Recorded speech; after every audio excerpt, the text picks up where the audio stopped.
نحمده ونصلي على رسول الكريم أما بعد فأعوذ بالله من الشيطان الرجيم بسم الله الرحمن الرحيم. Dear brothers and sisters, because in today's time our ulama and those who have better knowledge of fiqh, Quran and Hadith are not coming up to speak about the real situation of the Ummah and the real solution, which is Khilafah in Islamic State and Islamic Revolution. What happens is that some brothers like Noman Ali Khan, Yasir Qadi or Maulana Tariq Jamil comes up and they are speaking about public affairs in a way which is inappropriate and not the real solution, or they are saying it as a way which is not the real addressing of this, the problem of the Ummah. So some brothers find me as person who has to come up and speak about it, and majority of the time I receive this requests on Facebook and Twitter or other means of communications. Again, I'm not a scholar, but I will just have my response to these brothers, and may Allah subhanahu wa ta'ala guide all of us, but I'm just trying to say what is appropriate to be said about the situation. First, I will address to brother Noman Ali Khan, who spoke about Charlie Hebdo attack and how two people that we still have no confirmation of if they were the real people committing these attacks. They were the first to come out and condemn this situation, and they had their entire khutbah about it. So brother Noman Ali Khan in his khutbah, which was just to condemn the attacks and not to respond to these insults to Rasulullah sallallahu alaihi wasallam, because he believes that we should not respond to it, I found it really astonishing when if I even ignore what he says and what he believes in it and what he advises us to, if even I just look into how he is trying to accuse Ummah of having no decency, no civility, no manners and all that stuff, and then he says, oh, look into our countries and go and see and how we are. So he is rather coming back and attacking us, that we are not the people, the right people with right manners and right civility and decency and all the stuff. I found it really, really insulting, to be honest, because this brother is trying to justify what's happening to us, first. The second, this brother is trying to take us away from the reality, from the harsh realities of our countries. Like for example,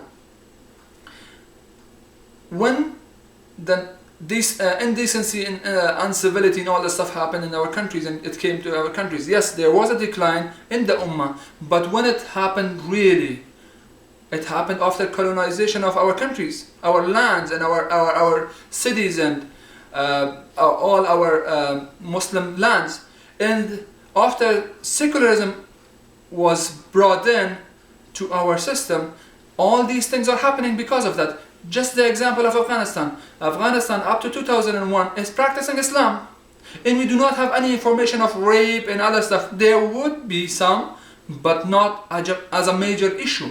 Right now we are getting the reports of 3 years old girl being raped, 12 years old raped, and the rape issue is becoming so much high. You know, imagine, it's Afghanistan, it's a country where we at least sacrificed 2 million people for Islam, for establishment of Islam, and we are having this situation right now, when right after our invasion of our land, right after they changed our system from Islamic or at least pseudo-Islamic to a full secular one, a full democratic one, where we find our pleasure and our benefit the most important goal of our life, not the pleasure of Allah subhanahu wa ta'ala or following of the deen of the Allah subhanahu wa ta'ala that's revealed upon us.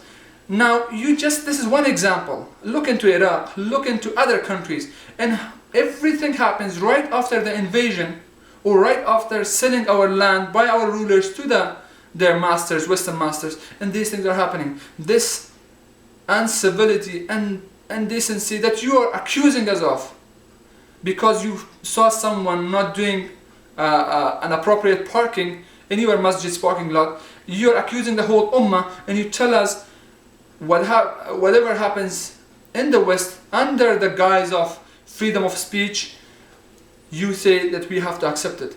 Brother, my advice to you is لكل فنون رجال. For every trend, there's its own people. You are good in teaching Arabic. Stay with that. This is my sincere advice to you. Stay with that and stay away from politics if you cannot understand it, or if you do not have the guts to speak the truth. If you are trying to secure yourself in America, so you say that the words to please the leaders, remember, they would never be pleased with you. They would use you up until the point when they don't need you anymore.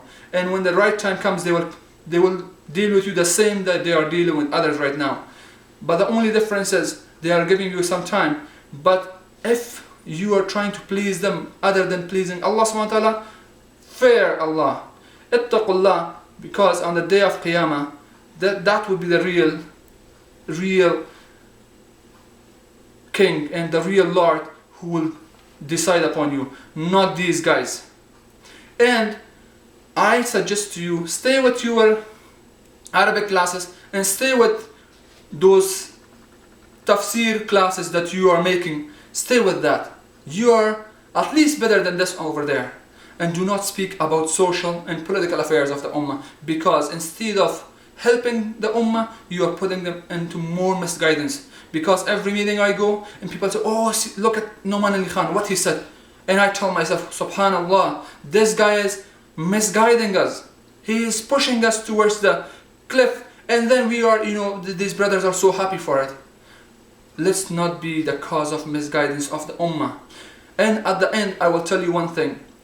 Rasulullah sallallahu alayhi wasallam says, if you try to please people, Allah subhanahu wa ta'ala will leave you upon the people to decide upon you.